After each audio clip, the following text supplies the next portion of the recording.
Traffic is piling up at the intersection, and it's a lot closer to the heat of the day than I'd like to be taken off for a ride.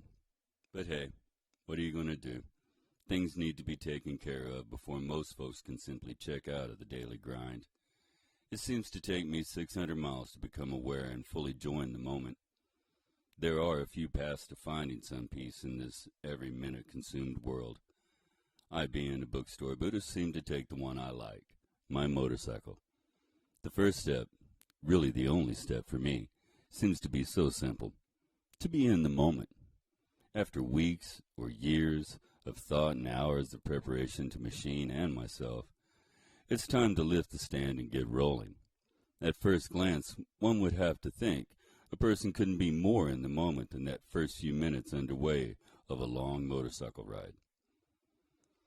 Nevertheless, 2 hours, closer to 4, I begin to notice that my jaw is set, and maybe I'm holding my breath when approaching a transition in the route or negotiating traffic. The last things seem to hang in the back of my helmet for hours. Is there enough food for Duke or the fish? Should I stop and have someone double-check that the shop is locked? Is the compressor still plugged in? Is that hay truck going to crush me before he finds his lane? That brake seemed woody. Did I get something on the rotor when I was fueling up, or it was parked at the shop?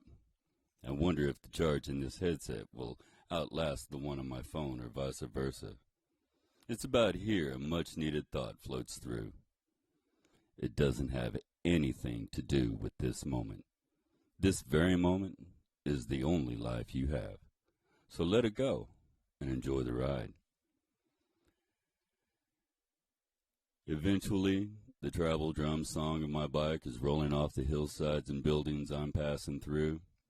I notice it changes its tune to the guardrails, the Jersey barrier, and a dairy fence, much like myself taking in a deep breath, tasting it before letting it go. Noticing the power pulses of the engine have become a natural push, the cadence and controls moving as need be with the demands of the moment. Clutch, brake, shift, and ease the throttle to what feels about right to the sound for your speed and let it slip out, compensating with more or less throttle intuition. A car on the hillside is rolling towards the intersection. You noticed it because you were taking in the vista between your bars. No worries. Your mind is right there with you. Not with this morning, or with the cheeseburger you have planned for later in the day's budget. A quick flip of the high beam, and ease of the speed. To be sure, we've noticed each other, and with the next breath, as relaxed as the ones before, my scoot song is again singing its focused soundtrack to that very moment. Second fuel stop, and I'm planting my left foot and pivoting my toe while I'm opening the gas cap. Another deep breath to taste what my bike is breathing. I stretch a bit and walk around it, nothing catching my eye like shiny spots on the body or a drip finding its way down a fork leg. No smell other than fuel dominating the air. It's funny how fast a bike fills up. You've barely started to answer the questions of the admiring cager at the pump before it's time to clean your glasses and flip up the stand, once again leaving that moment and rolling into the next.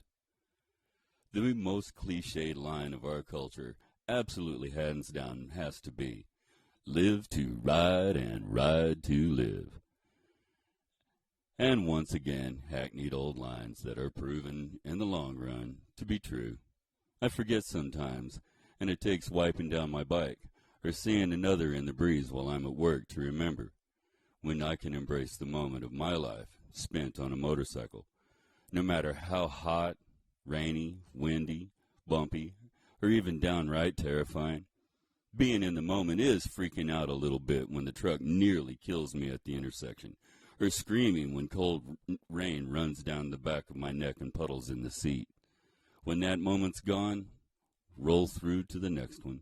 It's the closest to Zen I've found. Ride safe. I'm Shoe.